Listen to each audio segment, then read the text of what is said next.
The movie begins with the police using a serial killer named Uragami to identify mysterious aliens that have invaded the humans. These aliens are called the parasites, and infect the humans by entering their brains. These parasites take over the human consciousness and turn them into violent cannibals. The police are hopeful about identifying the aliens through Uragami, who has witnessed the parasites feeding on humans before. They bring Shinichi before the serial killer, but he fails to identify him. After being let go, Shinichi continues to hunt down the parasites, who terrorize the humans for food, with the help of Migi, the parasite that affects his right hand.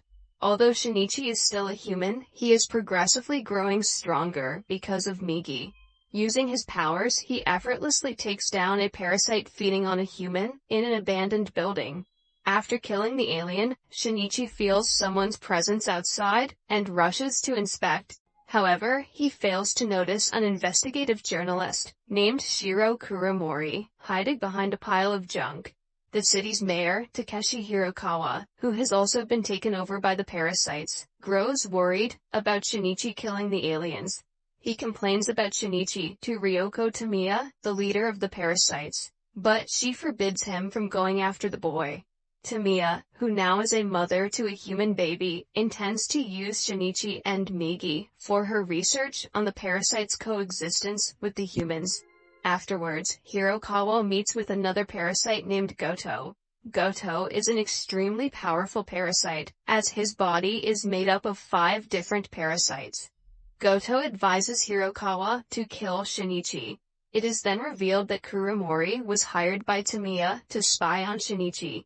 He hands her the evidence he has collected so far, and suggests they should give it to the police. However, Tamiya advises him against it, saying they need more information on the boy. Kuramori, who is a single father of a girl named Yumi, has grown close to Tamiya over time. He relates to Tamiya, who is also a single parent, and agrees to continue to gather more information on Shinichi. Shinichi eventually catches Kuramori following him, red-handed with a camera, and confronts him.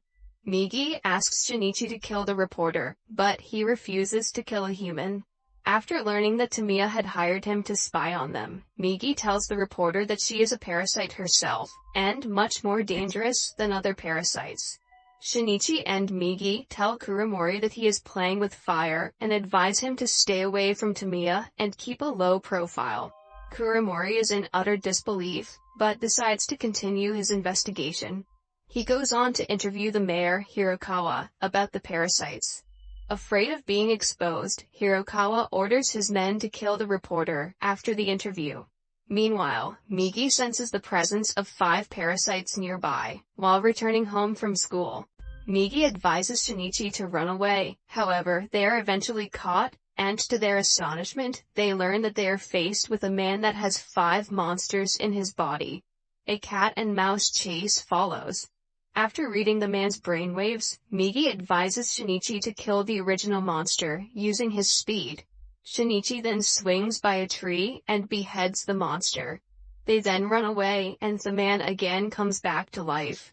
The parasite in the man's right hand, who is revealed to be Goto, takes the place of the head and orders the parasite in the severed head, Miki, to occupy the right hand. When Kuramori returns home, he finds police in front of his building. Panicking, he runs to his apartment to learn that his daughter has been killed by the parasites who had come looking for him. Kuramori is traumatized by his daughter's death and refuses to cooperate with Detective Hirama. Meanwhile, Tamiya is furious to learn that the parasites tried to kill Shinichi and Kuramori.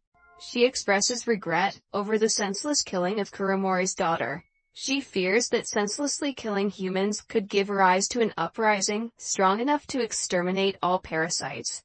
She then threatens to kill Hirokawa and the other parasites herself if they again try to undermine her authority. Ever since Tamiya has given birth to her human son, she is increasingly exhibiting more and more human instincts, such as kindness, and going above and beyond to care for one's own child. She breastfeeds the baby and tries to make him laugh by making funny expressions. Detective Hirama learns that Kuramori has fled from the hotel, where he was kept under police protection, and immediately heads out to look for the bereaved father with his unit. Swearing revenge, Kuramori kidnaps Tamiya's son and leaves her a note, calling her to a park so she can see him kill her baby. Tamiya immediately rushes to Shinichi's home to seek his help. However, Shinichi isn't home, and she runs into his girlfriend, Satomi. Satomi gives Tamiya Shinichi's number. Tamiya explains to him on the phone that she is not responsible for the parasites coming after them, and asks for his help to save her baby. As Tamiya and Shinichi arrive at the park to meet Kuramori, the Japanese Special Assault Team, SAT, led by Yamagishi, starts preparing to raid the town hall to kill all the parasites after learning the truth about Hirokawa, the city's mayor. People inside the building are ordered to vacate the premises. They are made to undergo an X-ray scan, and the monsters identified by the X-ray machine are executed on the spot. After evacuating the civilians, the SAT team then storms into the building and corners Hirokawa. After finding himself cornered, Hirokawa goes on a rant against humans, calling them the real parasites. I guess Hirokawa had been watching The Matrix. But Yamagishi cuts his monologue short and sprays bullets into his body. To his astonishment, Yamagishi realizes that Hirokawa is actually a human. Hirokawa was helping the monsters because of his principles and beliefs. Just as the armed men begin to wrap their heads around the revelation, the last remaining parasite, Goto, shows up. The SAT team bombards the monster with bullets, and he blocks them without much effort. At the park, Tamiya explains to Kuramori that she didn't order the killing of his daughter, but Kuramori, blinded by revenge, refuses to believe her. Shinichi also tries to persuade him against harming the innocent baby. However, Kuramori is hell-bent on avenging his daughter's death. As he proceeds to throw Tamiya's son from the bridge, the police arrive. Left with no other choice, Tamiya kills Kuramori and saves her son, exposing herself in the process. Kuramori falls to his death, and the police point their guns at Tamiya. Shinichi is stunned that Tamiya exposed her identity to save a human baby's life. Instead of running away, Tamiya starts walking towards Shinichi with the baby. Detective Hirama warns her against taking another step, but she continues to walk towards Shinichi, and the police sprays her with bullets. Clinging to her last few breaths, she hands the baby to Shinichi, and tells him that she doesn't wish to run away because she doesn't want her son to live the life of a fugitive. She asks Shinichi to look after her son, before collapsing and passing away. Shinichi breaks into tears, because he doesn't want to take care of this stupid baby, but also, because Tamiya reminds him of his late mother. Satomi arrives on the scene, and comforts her boyfriend.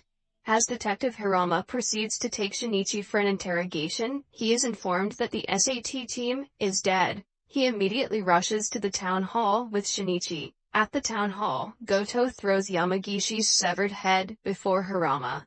Angered, Hirama shoots the parasite, but it deflects the bullets back at him, killing him on the spot. The police retreat. While sensing danger to his life, Shinichi flees in a car. Goto follows him on a motorbike, and eventually catches up to him.